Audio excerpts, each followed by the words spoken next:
प्यारे विद्यार्थियों, आज हम कक्षा 10th का सोशल साइंस का जो दीपक का रिवीजन मॉडल टेस्ट पेपर है, इससे हम क्वेश्चनों की दोहराई शुरू करेंगे। तो चलो हम शुरू करते हैं कि जो फ्रांसीसी क्रांति थी उसके समय, फ्रांसीसी क्रांति के समय जो 1789 में हुई थी, जो कलाकार थे वो अपनी रचनाओं में स्वतंत्रता को किस आकृति में वर्णित करते थे? तो वो आकृति होती थी महिला की। 1789 में फ्रांसीसी क्रांति के समय कलाकारों ने जो भी रचना की है उसमें उन्होंने स्वतंत्रता को एक महिला की आकृति प्रदान की है। नेक्स्ट, जर्मन महासंघ की स्थापना किसने की थी? तो जर्मन महासंघ की स्थापना नेपोलियन बोनापार्ट ने की थी। नेपोलियन बोनापार्ट जो फ्रांस का शासक था, फ्रांस का राजा था। कल्पनादर्श समाज किसे कहते हैं?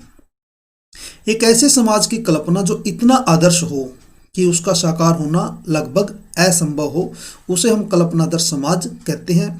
कल्पनादर्श समाज के लिए दो शब्द और भी प्रयोग किए जाते हैं, एक है यूटोपिया और नेक्स्ट है यूरोपीय विजन। तो कल्पनादर्श बोलिए, यूटोपिया बोलिए या यूरोपीय विजन बोलिए, इसका मतलब है कि एक ऐसे समाज की कल्पना जो इतना आदर्श हो कि उसका साकार होना लगभग असंभव हो। नेक्स्ट, गणतंत्र से क्या अभिप्राय है? गणतंत्र एक ऐसी शासन व्यवस्था है जिसमें शासन के निर्माण और संचालन में जनता की महत्वपूर्ण भूमिका होती है। उस शासन व्यवस्था को हम गणतंत्र बोलते हैं, या ये भी बोल सकते हैं हम ऐसी शासन व्यवस्था जिसमें देश का जो संवैधानिक मुखिया है वो जनता द्वारा प्रत्यक्ष या अप्रत्यक्ष रूप से चुना जाता है। ऐसी शासन व्यवस्था को हम गणतंत्र कहते हैं। अर्नेस्ट रेनन ने किस विश्वविद्यालय में व्याख्यान दिया था? तो अर्नेस्ट रेनन ने सोबोन विश्वविद्यालय में 1882 में व्याख्यान दिया था और उसके व्याख्यान का विषय था कि राष्ट्र क्या है। फ्रांसीसी क्रांति के बाद सत्ता किसको सौंप दी गई? तो फ्रांसीसी लोगों के समूह को सौंप दी गई। नेपोलियन ने फ्रांस में किस शासन प्रणाली की स्थापना की? तो राजतंत्र शासन प्रणाली की स्थापना की नेपोलियन बोनापार्ट ने। 1804 ईस्वी की नागरिक संहिता आमतौर पर किस नाम से जानी जाती है? तो इसे नेपोलियन की संहिता के नाम से भी जाना जाता है, चाहे इसे आप नेपोलियन की संहिता कहिए या फिर 1804 की नागरिक संहिता, बात एक ही है। जुसेप्पे मैत्सनी कौन था? 1830 के दशक का इटली गणराज्य का एक क्रांतिकारी था जुसेप्पे मैत्सनी। इसने दो संगठनों की स्थापना की थी, young Italy, young Europe. Next, फ्रांसीसी क्रांति के समय फ्रांस का सम्राट कौन था? तो लुई 16वां था, बुर्बो राजवंश का था। 1774 में राजगद्दी पर बैठा था।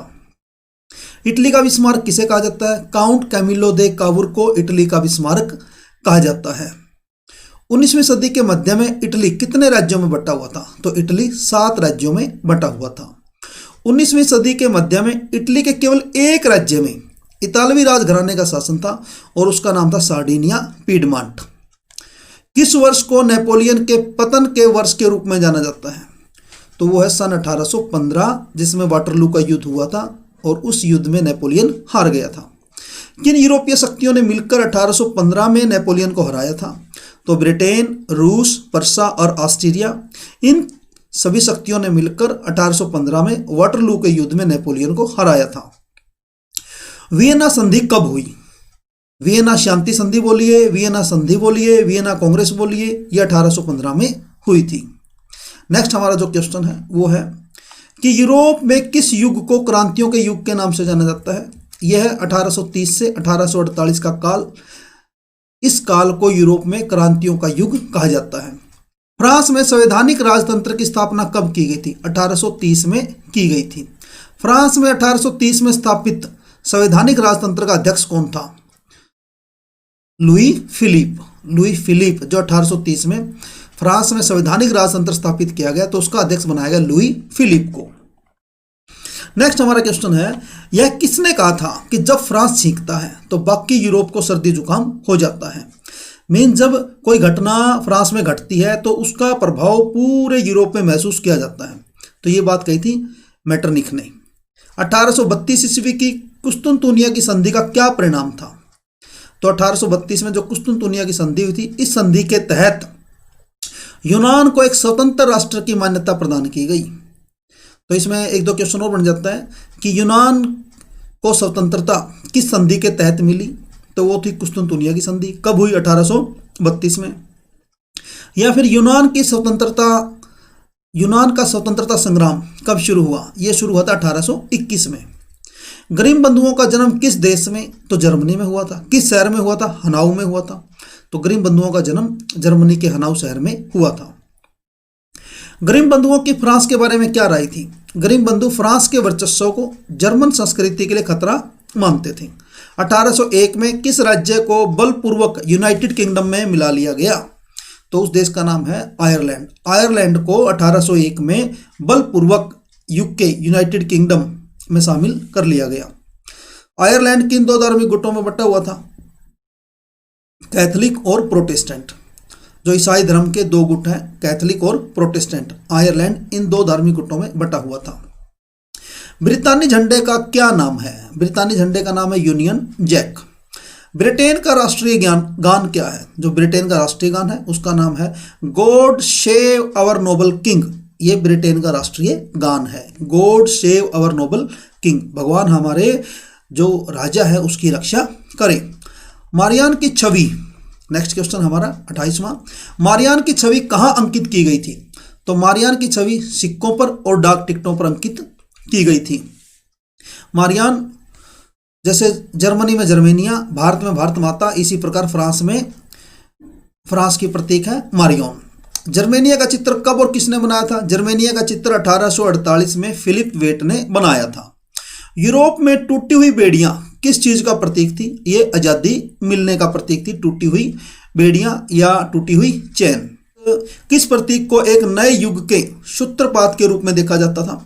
उगते हुए सूर्य की किरणों को एक नए युग के सूत्रपात के रूप में देखा जाता था। शांति की चाह का प्रतीक क्या था?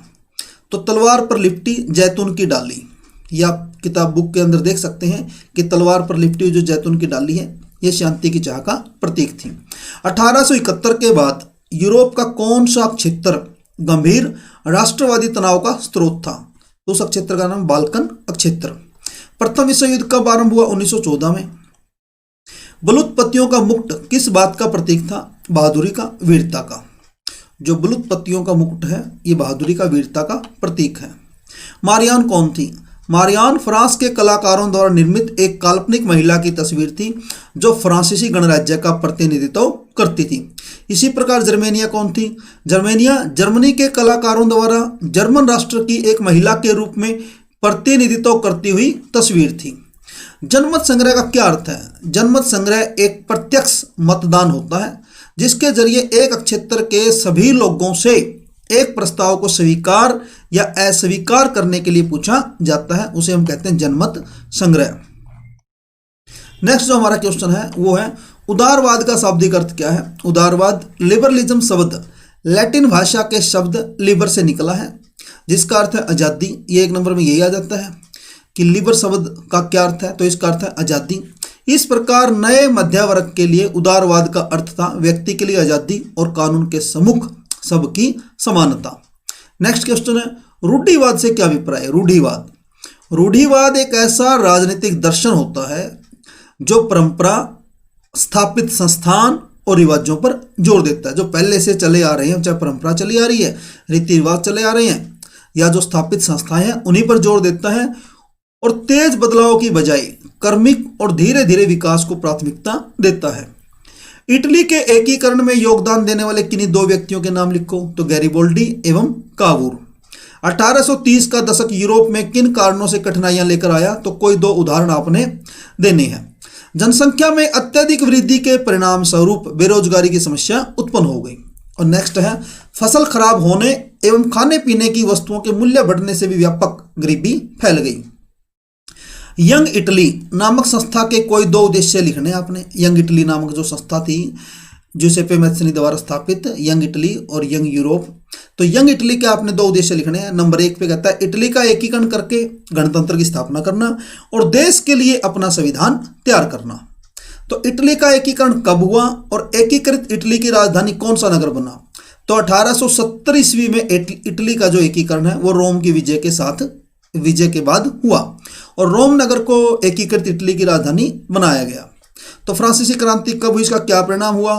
फ्रांसीसी क्रांति 1848 ईस्वी में हुई, जिसके परिणाम स्वरूप जो फ्रांस का राजा लुई फिलिप बना था 1830 में, वो अपना सिंहासन छोड़कर इंग्लैंड भागना पड़ा उसे। और इस क्रांति के परिणाम स्वरूप फ्रांस में द्वितीय गणतंत्र की स्थापना हुई। जर्मनी के एकीकरण के रास्ते में आने वाली किन्हीं दो बाधाओं का आपने उल्लेख करना है, जो जर्मनी के एकीकरण में बाधाएं आ रही थी। पहली बाधा, जर्मनी के एकीकरण की भावना का जन साधारण में विकसित न होना और केवल शिक्षित वर्ग तक सीमित रहना, ये बहुत बड़ी बाधा थी जर्मनी के एकीकरण में। और नेक्स्ट है, जर्मनी के एकीकरण में ऑस्ट्रिया के जो चांसलर थे उसका विरोध होना, क्योंकि वे नहीं चाहते थे कि कोई देश ऑस्ट्रिया से अधिक शक्तिशाली हो।